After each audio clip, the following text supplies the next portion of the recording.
Bueno, vamos a hacer la segunda parte de la clase 8. Habíamos visto entonces, hemos estudiado lo que es una célula, habíamos visto la membrana celular específicamente, y ahora vamos a ver cuál es el contenido interno de la célula.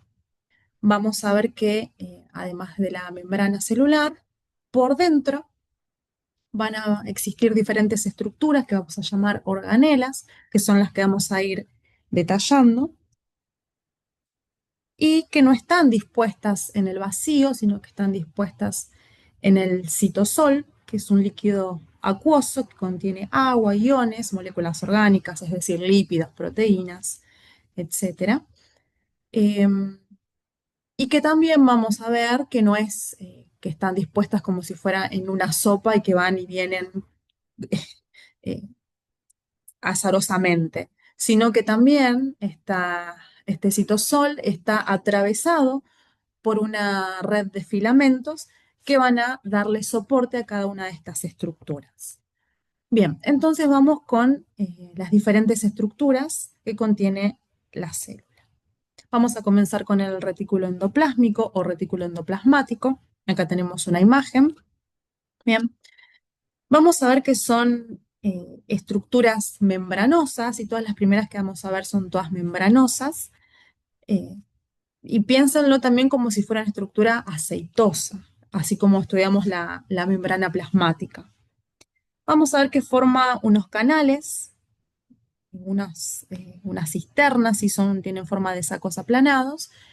Y vamos a ver dos tipos de retículo endoplásmico. Algunos se pueden llamar retículo endoplásmico rugoso, que son estos que tienen como una estructura granulada en la parte externa de su pared. Y luego tenemos el retículo endoplásmico liso, que por el contrario no tiene estas pequeñas estructuras. Estos gránulos son los que se conocen ribosomas, que lo vamos a ver en unos minutos de manera un poquitito más detallada, que lo que hacen básicamente es sintetizar, acuérdate que sintetizar significa fabricar o producir proteínas.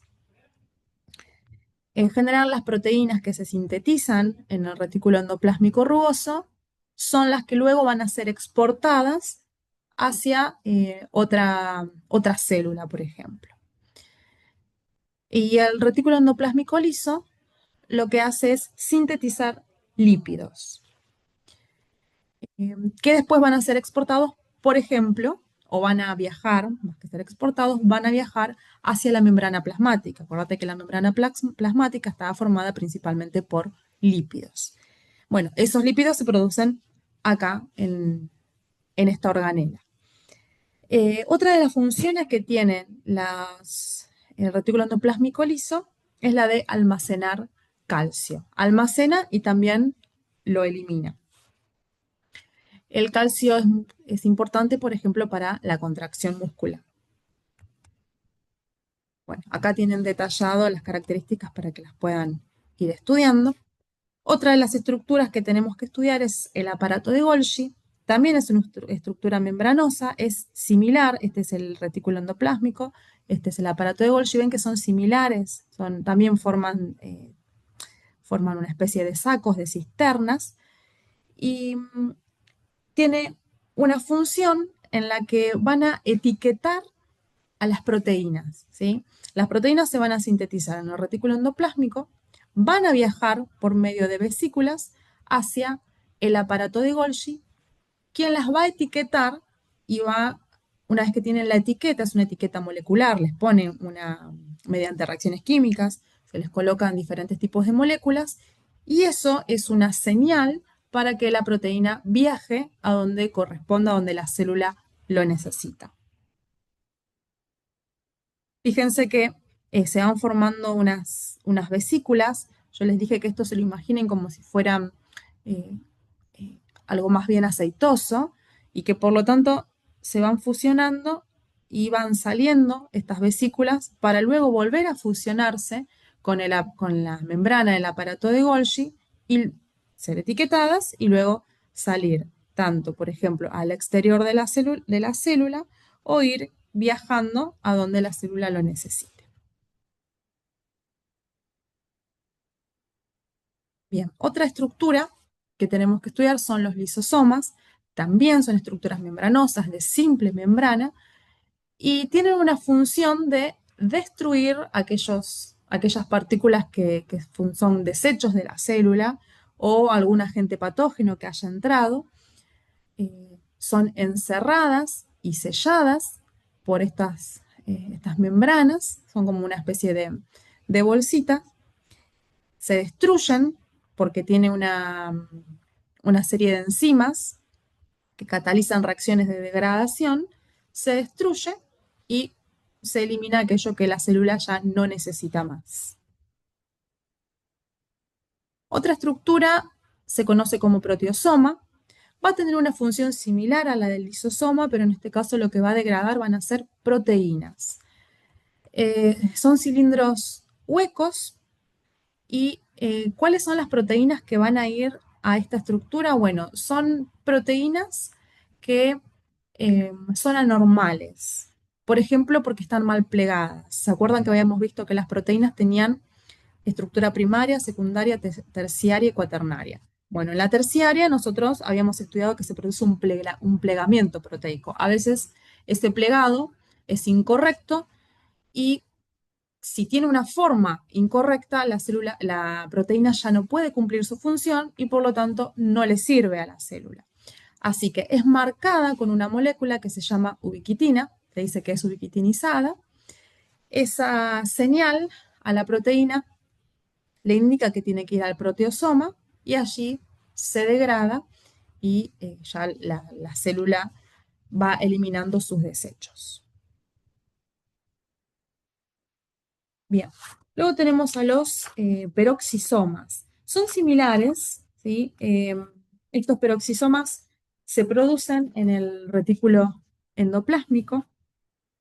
También son sacos membranosos, también van a contener enzimas como los lisosomas, pero además de toxificar a la célula eliminando eh, algunas sustancias, algunos desechos, lo que eliminan principalmente son especies reactivas del oxígeno, que yo les había hablado de eso en una de las clases de radiaciones. Bueno, esas se eliminan acá porque hacen daño a la célula y también participan en la oxidación de ácidos grasos. Bueno, y acá les puse un esquema de lo que estuvimos hablando recién. Las proteínas, por ejemplo, que se producen en el retículo endoplásmico, específicamente en los ribosomas, viajan mediante vesículas hacia el aparato de Golgi. El aparato de Golgi las etiqueta y salen luego en forma de vesículas secretoras, en forma de lisosomas. eh, Porque en el retículo endoplásmico se forma el peroxisoma y en el aparato de Golgi se forman los lisosomas. Esa sería otra de las diferencias que me olvidé de decirles. Entonces, las proteínas van viajando y se distribuyen a donde la célula lo necesite. Sería como un centro de distribución el aparato de Golgi. Bien, continuemos con las estructuras celulares. Otra es la mitocondria, estas son las características. Acá tenemos el esquemita. Esta organela tiene una doble membrana. Las anteriores eran todas de membrana simple. La membrana interna tiene mayor superficie, entonces se pliega y forma lo que se conocen como crestas. Acá tenemos una foto que se puede observar al microscopio. Estas líneas son las crestas de la membrana interna de la mitocondria. Y luego tenemos una membrana externa.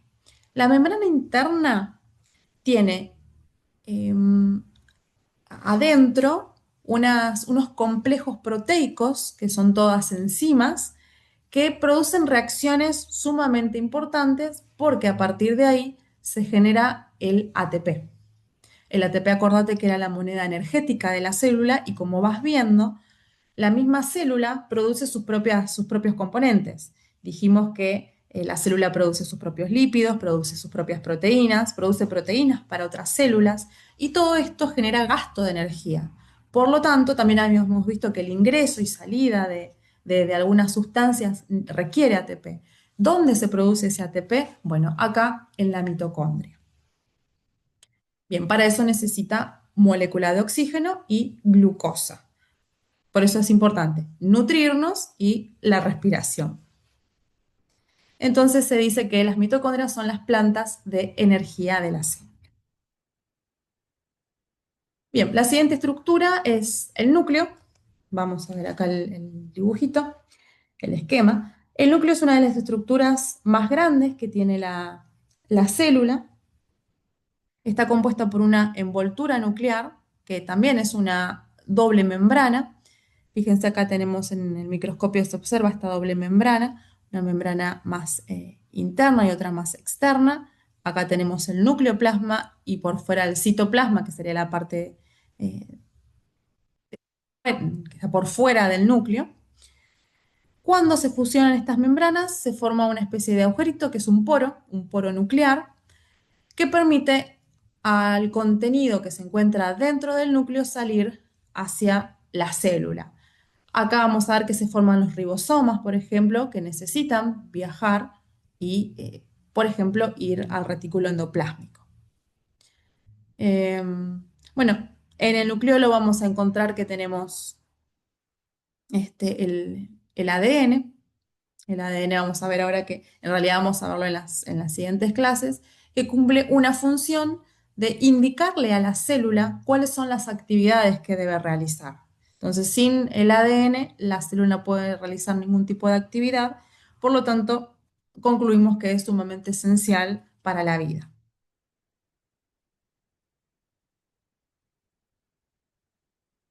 Bueno, y les había dicho que íbamos a ver con un poquitito más de detalle al ribosoma. Acordate que eran los gránulos que se encontraban pegados en el retículo endoplásmico. Están compuestos por proteínas, es material proteico, perdón, no es material proteico, es material ribosomal, es de ARN ribosomal. Vamos a ver que existe el ARN mensajero, el ARN de transferencia y el ARN ribosomal. El ARN ribosomal es el que participa en la estructura de los ribosomas. Vamos a obtener una subunidad más grande, una subunidad pequeña, que cuando se ensamblan pueden sintetizar las proteínas. Pueden encontrarse en el retículo endoplásmico o encontrarse libres en el citosol. Los que se encuentran libres en el citosol generan proteínas que va a utilizar la misma célula. Las proteínas que se producen en ribosomas que se encuentran en el retículo endoplásmico rugoso son proteínas que en general van a ser exportadas fuera de la célula. Bien, bueno, tenemos el nucleolo y que desempeña un papel importante en la formación de estos ribosomas. El nucleolo, lo nombramos hace un ratito, forma parte se encuentra en la membrana, se encuentra, perdón, en el interior del núcleo. Y fíjense que una vez que se producen los ribosomas, estos ribosomas viajan a través de los poros nucleares y fíjense que tiene adosado el retículo endoplásmico rugoso, ¿sí? Está todo eh, organizado de manera que cuando el ribosoma sale, es sintetizado, sale del núcleo, ya puede ingresar directamente a la superficie del retículo endoplásmico. Bien, cuando comenzamos la clase les comenté entonces que tenemos las organelas que no están dispuestas en el vacío, sino que se encuentran en el citosol, pero que este citosol tampoco está solo como un líquido, sino que está atravesado por una red muy compleja que se llama citoesqueleto. Esta red le da un marco soporte a la célula y a las organelas. Ven, acá tenemos un esquema donde la mitocondria está inserta en esta red. Va a participar también del movimiento celular y vamos a ver que forma parte de prolongaciones de las células, es decir, de estructuras que salen por fuera de la célula, como microvellosidades, cilias y flagelos.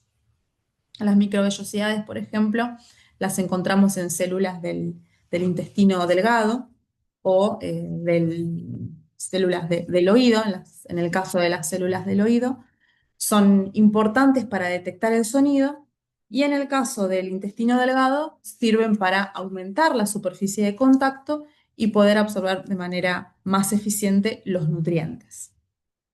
En el caso de los flagelos, piensen, por ejemplo, en los espermatozoides, ¿sí? Que tienen esa larga prolongación que les sirve a las células para moverse e ir hacia el óvulo. Este citoesqueleto está formado por varios tipos de estructuras. Vamos a encontrar los filamentos intermedios, microtúbulos, microfilamentos, centrosomas, cilias y flagelos. Y vamos a ir estudiando cada una de ellas, ¿sí? Son todas fibras que tienen diferentes longitudes. Todas forman como una red intrincada, muy compleja, y sirven para sostener a las organelas y para el movimiento. Bueno, acá tenemos a los microfilamentos, que son las fibras celulares más pequeñas, que se los llaman como los músculos de las células. Están formados por proteínas, que son muy pequeñas y delgadas y están dispuestas de una forma retorcida. Y lo que hacen es que pueden deslizarse entre ellos, provocando el acortamiento de la célula. Luego tenemos los filamentos, bueno, acá tenemos el esquema de los microfilamentos. Acá tenemos el esquema de los filamentos intermedios, que también están formados por proteínas, pero son un poquito más gruesos que los microfilamentos. La función es darle un soporte a la célula. Y luego tenemos los microtúbulos, que también están formados por proteínas, que tienen un nombre específico, que se llaman tubulina, que están dispuestos en forma de espiral, y en el centro son huecos. Y bueno, acá tenemos un dibujo en el cual toda la célula es atravesada por estos diferentes tipos de fibras celulares. Y ven que sostiene en este esquema al núcleo, si no está eh, como si fuera una sopa que va hacia donde quiere. Bien, tenemos entonces otras de las estructuras, ¿sí? Ya vimos estas tres. Ahora vamos a ver el centrosoma, que está compuesto por otras tres estructuras, ¿sí? Si vemos acá el esquemita de la célula, todo esto que está acá, cerca del núcleo, es lo que se conoce como centrosoma.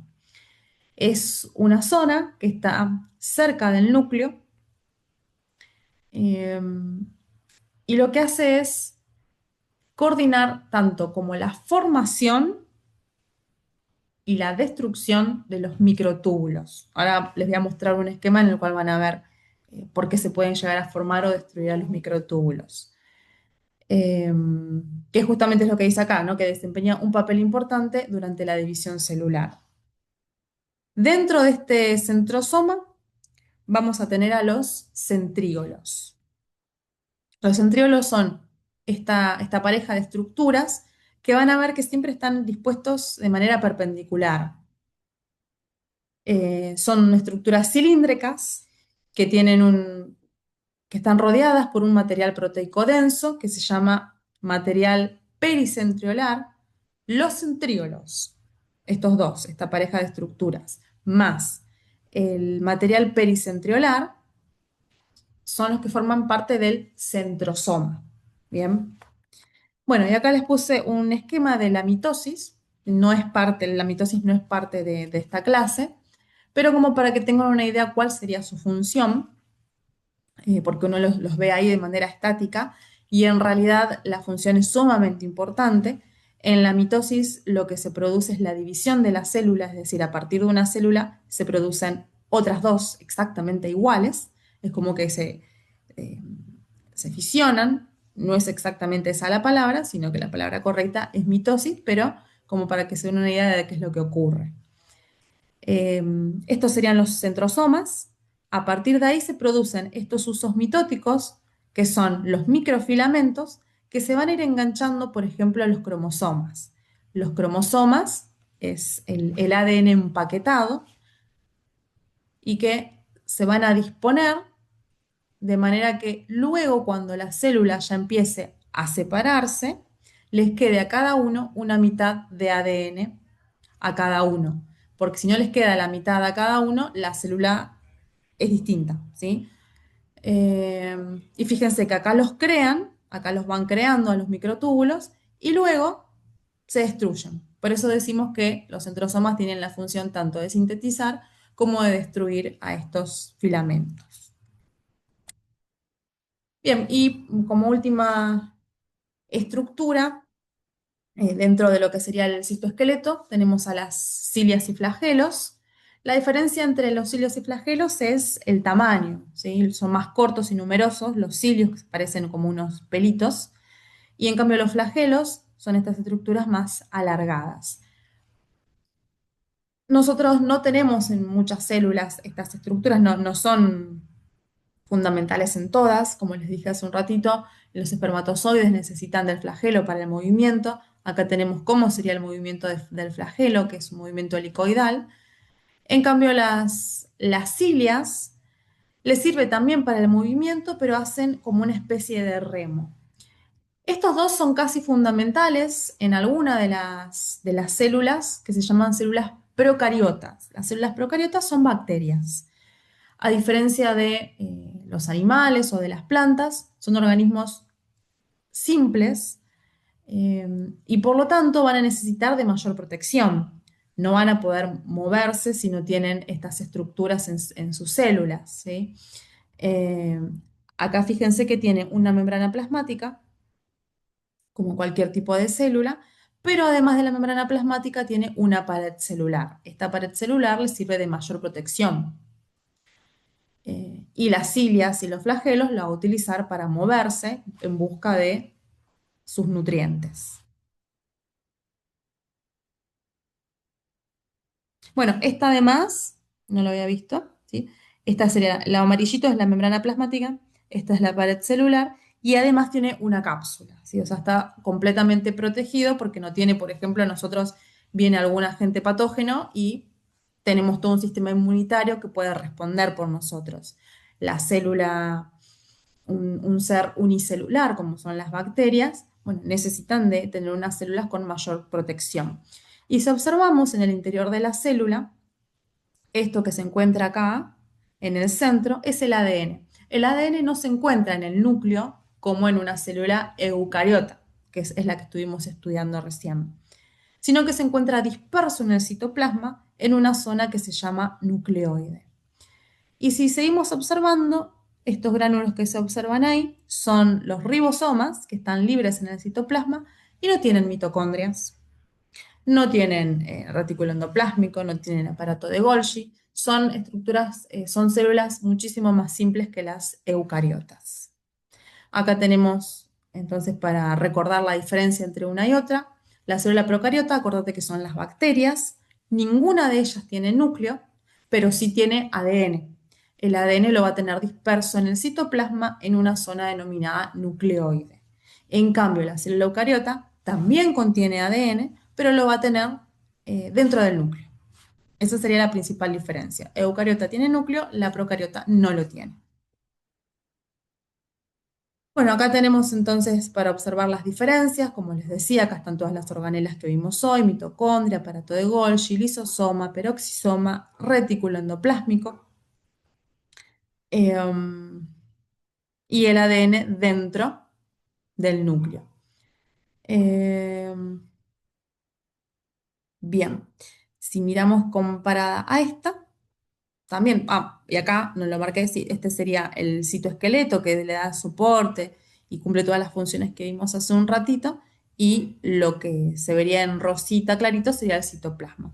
Acá tenemos la membrana plasmática, tenemos el citoplasma, pero fíjate que no tiene este citoesqueleto, no tiene el núcleo, sino que tiene el nucleoide, y tiene estas vacuolas que les sirve, por ejemplo, para movilizarse si está en una zona acuosa. Esa vacuola la infla o la desinfla con gases, de acuerdo a si necesita ir hacia la superficie o sumergirse un poco más. Tiene una membrana externa, necesita de un flagelo, ¿bien? Entonces, se dice que la célula procariota tiene una estructura muchísimo más simple que las eucariotas. Acá, importantísimo saber que tienen en común el ADN, la membrana plasmática y los ribosomas. A su vez, dentro de las células eucariotas, es decir, células que contienen todas estas estructuras que estuvimos estudiando, que tienen la membrana celular y el núcleo, hay una diferencia importante entre las células del reino animal y las células del reino vegetal. Las células del reino vegetal tienen, además de las estructuras que estuvimos hablando, van a tener una pared que les sirve como para darle más rigidez al organismo, y tienen también unas vacuolas, acá están dibujadas, acá y acá, que son como una especie de globo, si querés, que se va inflando con agua. Entonces, cuando vos te olvidas, por ejemplo, de regar una planta, viste que se pone como medio marchita. Pero si vos la regás, otra vez está turgente. Bueno, eso se produce porque cuando vos le das agua, se llena esta vacuola y queda más inflada y le da más sostén a la célula. Otra estructura que no tenemos que no tienen las células animales, nosotros tampoco, obviamente, porque formamos parte del reino animal, son los cloroplastos. En los cloroplastos es donde se hace la fotosíntesis, ¿sí? Por lo tanto, la célula vegetal produce su propio alimento, a diferencia de nosotros que necesitamos consumir alimentos para poder generar nuestra propia energía. Esas serían las principales diferencias entre una célula animal y una vegetal. Bueno, acá tenemos entonces todas las estructuras que estuvimos estudiando que contiene la célula animal y las estructuras diferentes que tiene la célula vegetal, como dijimos, la vacuola, la pared celular, que está compuesta por celulosa y proteínas, y en muchos casos contiene lignina, eso que forma el tronco de un árbol, por ejemplo, bueno, es lo que se conoce como lignina y es gracias a la pared celular de cada una de sus células. eh, y contiene plasmodemos, que son unos poros que se encuentran en la pared celular, que eso hace que las células estén conectadas entre sí. Entonces, por ejemplo, un nutriente va a pasar de una célula a la otra mediante estos poros, y los plastos, que pueden ser cromoplastos o cloroplastos, en donde se produce la fotosíntesis. Esta fotosíntesis se produce gracias a una sustancia, que es un pigmento, que es el que le da el color verde a las plantas, que se llama clorofila. Lo que hace la clorofila es captar de manera eficiente la luz solar para que luego la célula pueda eh, producir la fotosíntesis. Bueno, y esto sería todo lo que tienen que ir estudiando para la clase 8. Muchas gracias.